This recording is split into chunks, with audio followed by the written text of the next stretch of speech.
Pernahkah Anda Pernahkah Anda memperhatikan bahwa dalam setiap masa sulit, selalu ada dua jenis manusia? Kelompok pertama adalah mereka yang panik. Mereka bergerak cepat, mengambil keputusan tergesa-gesa, dan menjual apapun yang bisa dijual demi mendapatkan uang tunai sesaat. Kelompok kedua adalah mereka yang tampak lebih tenang. Bukan karena mereka tidak merasakan tekanan. Bukan karena mereka memiliki kekayaan tanpa batas. Tetapi karena mereka memahami satu hal yang sangat penting. Dalam masa krisis, tidak semua barang layak ditukar dengan uang. Ada beberapa hal yang nilainya justru meningkat ketika keadaan memburuk. Saya ingin mengajak Anda membayangkan sebuah situasi yang mungkin terdengar jauh, tetapi sebenarnya tidak terlalu jauh dari kehidupan kita. Tahun 2027. Ekonomi global mengalami perlambatan. Harga kebutuhan pokok naik lebih cepat daripada pendapatan masyarakat. Lapangan pekerjaan semakin kompetitif. Biaya hidup terus merangkak naik. Banyak keluarga mulai mengurangi pengeluaran. Sebagian mulai menggunakan tabungan. Sebagian lagi mulai menjual barang yang mereka miliki. Di titik itulah sebuah pertanyaan penting muncul. Barang apa yang sebaiknya tidak pernah dijual ketika krisis datang? Pertanyaan ini terlihat sederhana. Namun jawabannya bisa menentukan apakah seseorang mampu bertahan atau justru terpuruk lebih dalam. Karena dalam keadaan sulit, kesalahan terbesar bukanlah kekurangan uang. Kesalahan terbesar adalah kehilangan alat yang sebenarnya bisa membantu kita menghasilkan uang, menghemat pengeluaran, atau mempertahankan kualitas hidup. Saya pernah mendengar kisah seorang pria yang kehilangan pekerjaannya ketika kondisi ekonomi memburuk. Awalnya ia masih memiliki tabungan. Namun beberapa bulan kemudian tabungan itu mulai menipis. Karena panik, ia menjual sepeda motor yang selama ini digunakan untuk bekerja. Ia merasa uang hasil penjualan motor akan cukup untuk bertahan beberapa bulan lagi. Memang benar. Untuk sementara waktu ia bisa membeli kebutuhan sehari-hari. Tetapi setelah uang itu habis, masalah yang lebih besar muncul. Ia kehilangan alat transportasi untuk mencari pekerjaan baru. Ia kehilangan sarana untuk mengambil pekerjaan sampingan. Ia kehilangan mobilitas yang selama ini menjadi sumber produktivitasnya. Uang hasil penjualan habis. Motornya juga hilang. Ia kehilangan dua hal sekaligus. Kisah seperti ini terjadi lebih sering daripada yang kita bayangkan. Saat tekanan datang, manusia cenderung fokus pada kebutuhan hari ini dan melupakan dampak jangka panjang. Padahal krisis bukan perlombaan lari 100 meter. Krisis lebih mirip perjalanan panjang di tengah badai. Yang menentukan bukan siapa yang paling cepat menghabiskan sumber daya, tetapi siapa yang paling mampu mempertahankan alat bertahan hidup. Barang pertama yang jangan pernah dijual saat krisis adalah alat produktivitas. Bentuknya bisa berbeda bagi setiap orang. Bagi seorang petani, alat produktivitas mungkin berupa lahan kecil, pompa air, atau peralatan pertanian. Bagi seorang pengemudi, alat produktivitas adalah kendaraan. Bagi seorang penjahit, alat produktivitas adalah mesin jahit. Bagi seorang pekerja digital, alat produktivitas adalah komputer atau laptop. Masalahnya, ketika uang mulai menipis, alat produktivitas sering menjadi target pertama untuk dijual karena nilainya terlihat cukup besar. Padahal menjual alat produktivitas sama seperti memakan benih yang seharusnya ditanam untuk panen berikutnya. Anda mungkin kenyang hari ini, tetapi kehilangan kemampuan menghasilkan makanan di masa depan. Saya selalu percaya bahwa dalam keadaan sulit, yang paling berharga bukanlah uang itu sendiri. Yang paling berharga adalah kemampuan menghasilkan uang.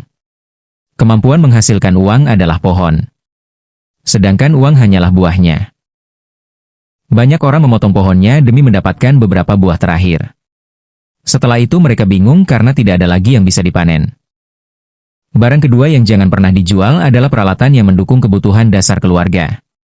Bayangkan sebuah keluarga yang memiliki kulkas, kompor, dan peralatan memasak yang memadai.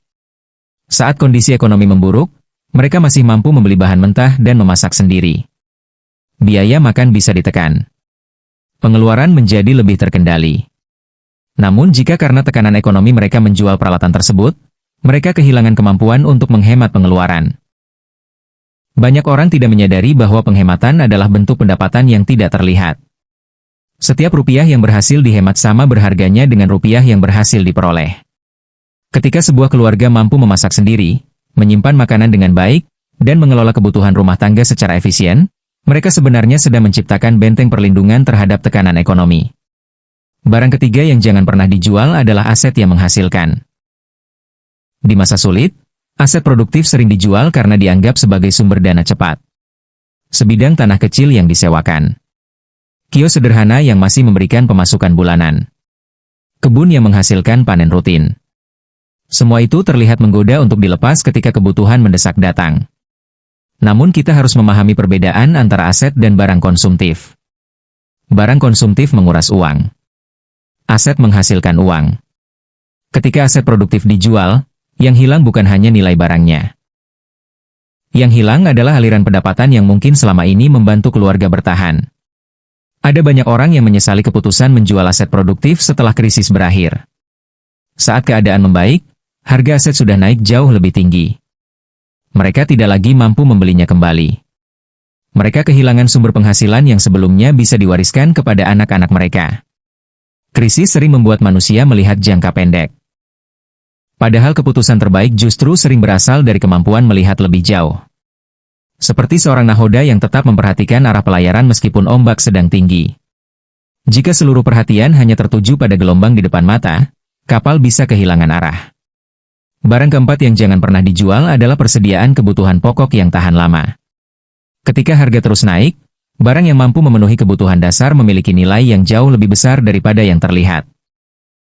Beras, peralatan penyimpanan air, perlengkapan rumah tangga penting, dan kebutuhan dasar lainnya sering dianggap biasa ketika kondisi ekonomi normal.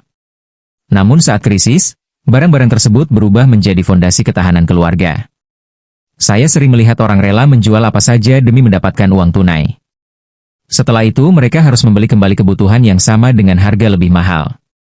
Mereka mengalami kerugian dua kali. Pertama ketika menjual.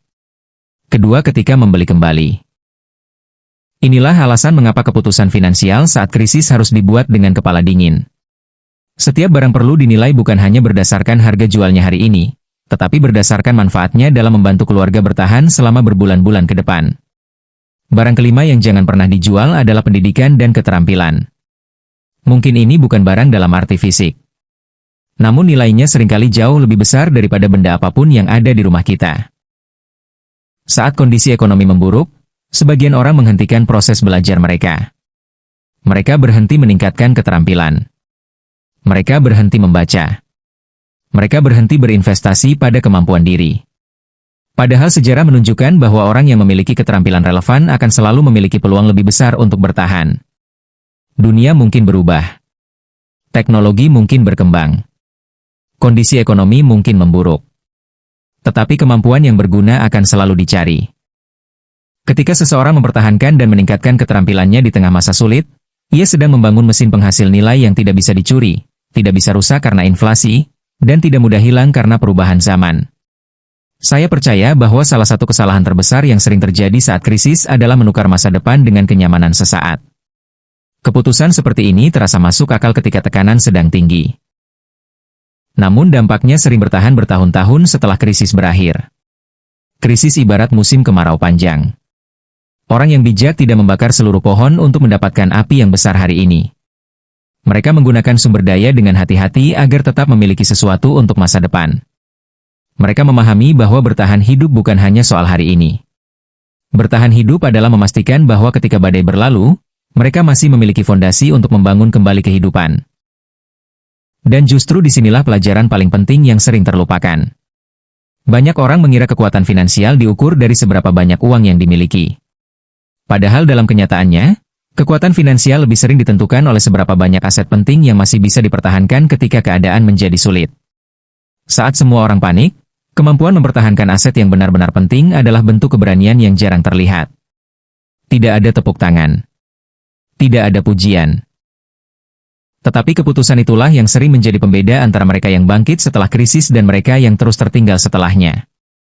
Jika kita melihat kembali berbagai krisis yang pernah terjadi di berbagai negara, ada pola yang terus berulang. Ketika tekanan ekonomi meningkat, sebagian orang menjual apa yang mereka miliki untuk bertahan hidup. Sebagian keputusan memang tidak bisa dihindari. Ada keadaan tertentu yang benar-benar memaksa seseorang mengambil langkah ekstrim. Namun ada juga keputusan yang sebenarnya lahir dari kepanikan. Dan kepanikan adalah penasihat yang buruk dalam urusan keuangan. Saya pernah berbincang dengan seseorang yang mengalami masa sulit cukup panjang. Pendapatannya turun drastis selama beberapa tahun. Pada masa itu ia melihat tetangganya satu persatu menjual barang berharga.